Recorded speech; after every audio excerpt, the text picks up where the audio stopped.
आज हम लोग राष्ट्रीय पाठचर्या की रूपरेखा 2005 के बारे में पढ़ेंगे, जिसे एनसीएफ 2005 भी कहा जाता है। राष्ट्रीय पाठचर्या की रूपरेखा 2005 एक ऐसा दस्तावेज है जिसमें ऐसे विषयों पर चर्चा की गई है कि बालकों को क्या और किस प्रकार से पढ़ाया जाए। इसके लिए एक दस्तावेज तैयार किया गया है जो कि एनसीएफ 2005 के नाम से जाना जाता है। राष्ट्रीय पाठचर्या की रूपरेखा 2005 की उत्पत्ति रविन्द्रनाथ टैगोर के सभ्यता और प्रगति नामक निबंध से हुई है। इसकी उत्पत्ति माना जाता है कि रविन्द्रनाथ टैगोर जी ने जो अपनी सभ्यता और प्रगति नामक निबंध लिखा था ना, तो उन्हीं से लिया गया है, क्योंकि रविन्द्रनाथ टैगोर जी भी बालकों को बाहरी जीवन से जोड़कर शिक्षा देने के पक्ष में थे कि उन्हें प्रकृति के साथ कि प्रकृति पर छोड़ देना चाहिए ताकि वो प्रकृति में रह के अपना विकास कर पाए, सीख पाए। उसी प्रकार जो हमारी एनसीएफ 2005 है वो भी यही बात करती है, तो उसी से लिया गया है। उसके बाद है राष्ट्रीय पाठचर्या की रूपरेखा 2005 का अनुवाद संविधान की 8वीं अनुसूची में दी गई भाषाओं में भी किया गया है। इसका अनुवाद जो है 8वीं अनुसूची में लगभग 22 भाषाओं को स्थान दिया गया और सभी 22 भाषाओं में इसका अनुवाद किया गया है। एनसीएफ 2005 को प्रोफेसर यशपाल की अध्यक्षता में तैयार किया गया था।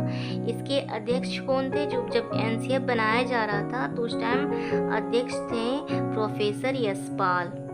इन्हीं की अध्यक्षता में एनसीएफ को तैयार किया गया था। राष्ट्रीय पाठचर्या की रूपरेखा 2005 के मार्गदर्शी सिद्धांत। अब क्या क्या उसके सिद्धांत है उसके विषय में जानेंगे। ज्ञान को स्कूल के बाहरी जीवन से जोड़ा जाए।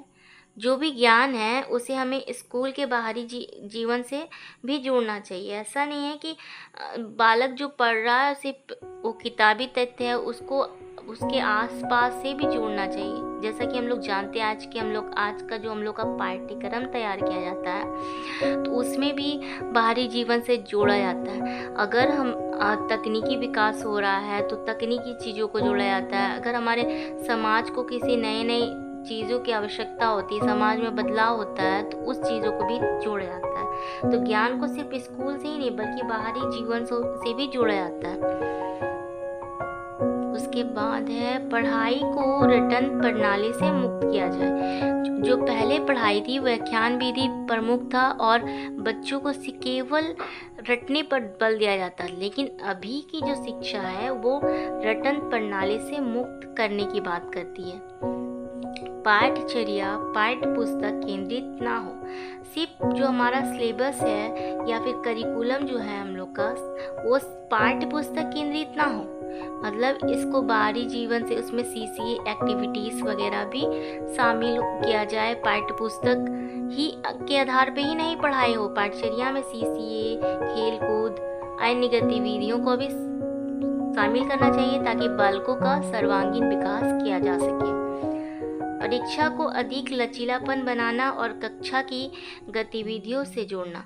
परीक्षा जो होता है उसको हार्ड नहीं रहना, उसको लचीला बनाना चाहिए ताकि कहीं पे भी कोई दिक्कत आ रहा है तो उसको चेंज किया जा सके, कक्षा की गतिविधियों से उसको जोड़ा जाए। जो हम लोग का एग्ज़ाम है, आज इंटरनल होता है फिर एक्सटर्नल होता है, 5 नंबर जो मिलते हैं हम लोग को इंटरनल में, तो वो हम लोग के जो 5 नंबर होते हैं वो अटेंडेंस को देख के, फिर आपके व्यवहार को, बहुत सारे एक्टिविटीज़ को आपको देख के नंबर भी दिए जाते हैं। तो सिर्फ एग्ज़ाम के आधार पे ही नंबर नहीं दिया जाता, बाकी आपके खेल कूद गतिविधियों, आपके व्यवहार, हर चीज़ को देखकर ही आपको अंक दिए जाते हैं। राष्ट्रीय मूल्यों के प्रति आस्थावान विद्यार्थी तैयार किए जाए।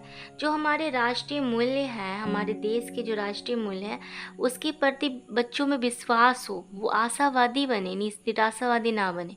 तो क्योंकि पाठ्यक्रम पाठचर्या में अगर जब हम लोग राष्ट्रीय मूल्यों के बारे में, राष्ट्रीय ध्वज का सम्मान करना, राष्ट्रीय गान के प्रति सम्मान की भावना, इस तरह की बातों को बताएंगे, राष्ट्रीय ध्वज के विषय में, हमारे देश के जो जो राष्ट्रीय स्मारक है, जो भी राष्ट्रीय चिन्ह है, उन सारी चीज़ों की जानकारी देंगे तो बच्चों में उनकी उसके प्रति आस्था बनी रहेगी। तो ये जो 5 है इसका मार्गदर्शी सिद्धांत कहा जाता है एनसीएफ का।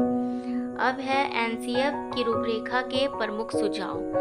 ये क्या बोलता है ना कि बालक सक्रिय होते हैं, वह स्वयं से जाने और सीखे। बालक खुद से करके सीखने पे इसमें बल दिया जाता है। नई नई चीज़ों को आजमाए, तोड़े, फिर जोड़े, फिर गलतियाँ करे, फिर सुधार करे। इसमें बच्चों को एक्टिव रहने पे जोर दिया जाता है।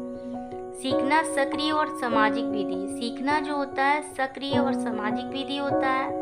सीखने को डर और अनुशासन की जगह आनंद एवं संतोष से जोड़ा जाए। सीखने को हम लोग डर से नहीं, अब अनुशासन से और आनंद से जोड़ते हैं। डर और अनुशासन की जगह आनंद और संतोष से। जब बच्चे सीखने में आनंद लेंगे तो वो अच्छे से सीख पाएंगे, उन्हें संतुष्टि होगी तो वो अच्छे से और अपने कार्य को कर पाएंगे। बालक को स्कूल, घर, समुदाय आदि सब जगह महत्वपूर्ण माने जाए और उसकी भाषा, संस्कृति का भी सम्मान किया जाए। बच्चे की भाषा का, संस्कृति का, सबका सम्मान किया जाए। क्योंकि जब बच्चा विद्यालय आता है तो उस वक्त उसकी मातृभाषा ही वो समझ पाता है अच्छे से, तो उस वक्त भी हमें उसका सम्मान करना चाहिए। क्योंकि जब बच्चा आता है तो फिर वो, जब हम उसकी मातृभाषा में उससे बात करते हैं तो वो हमसे जुड़ा हुआ महसूस करते हैं। जब जुड़ा हुआ महसूस करेंगे तो सीखेंगे आनंद लेके और उन्हें संतुष्टि भी होगी। बहुभाषिक कक्षा शिक्षण 3 भाषाओं जैसे त्रिभाषा सूत्र की वकालत करता है। अभी जैसे कि मैंने बताया कि जब हम लोग उसके मातृभाषा को भी महत्व देते हैं और फिर एक जो आपके राज्य की भाषा होती है, मातृभाषा हिंदी, या फिर अगर आपकी मातृभाषा खोटा हो गई तो खोटा से भी आप कह सकते हैं। तो हिंदी, खोटा और एक इंग्लिश होता है, ये 3 लैंग्वेज हो गया। और अगर आपकी मातृभाषा हिंदी है तो आप हिंदी के अलावा कोई अन्य लैंग्वेज को भी सीख सकते हैं। और तीसरा, अगर इंग्लिश आपका अन्य लैंग्वेज है तो तीसरा में आप जर्मन वगैरह कुछ भी सीख सकते हैं, अंतर्राष्ट्रीय भाषा भी सीख सकते हैं। तो ये 3 लैंग्वेज फॉर्मूला होता है। एक आपका मातृभाषा होता है, दूसरा आपका जो राज्य की भाषा हो गया, या फिर हाँ जिस राज्य में आपको जो एक क्षेत्र विशेष में बोला जाता है या फिर राज्य में बोला जाता है वो भाषा, और तीसरा होता है अंतर्राष्ट्रीय भाषा।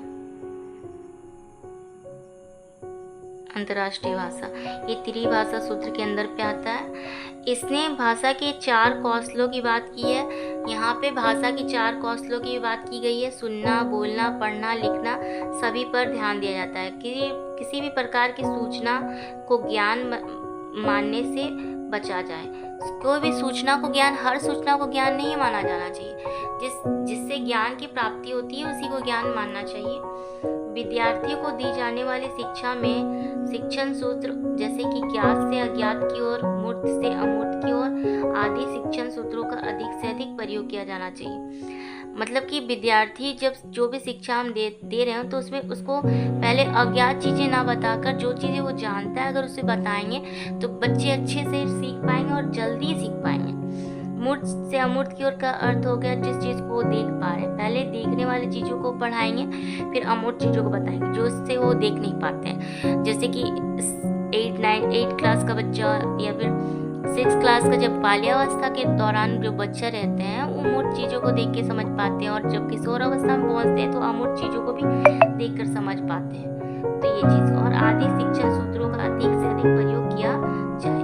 फिर पनिशमेंट और रिवार्ड की भावना को सीमित किया जाए।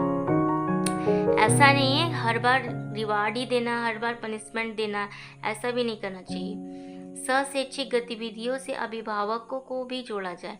जो उसके से शैक्षिक गतिविधियां हैं, पढ़ाई लिखाई के साथ साथ जो भी गतिविधियां हैं, सब चीज़ में अभिभावकों को शामिल किया जाए। पेरेंट टीचिंग टीचर मीटिंग जो होता है उसके ज़रिए जब शामिल करते हैं बच्चों को, उनके पेरेंट्स को, तो वो बच्चे के पेरेंट्स भी बच्चे पर ध्यान दे पाते कि बच्चे आखिर क्यों नहीं फोकस कर पा रहे, या फिर तो घर में अगर माँ बाप बच्चे पे ध्यान देते हैं तो बच्चे अच्छे से सीख पाते हैं। तो ये सारी चीज़ एनसीएफ में बताया गया है, एक प्रमुख सुझाव दिए गए हैं एनसीएफ 2005 में।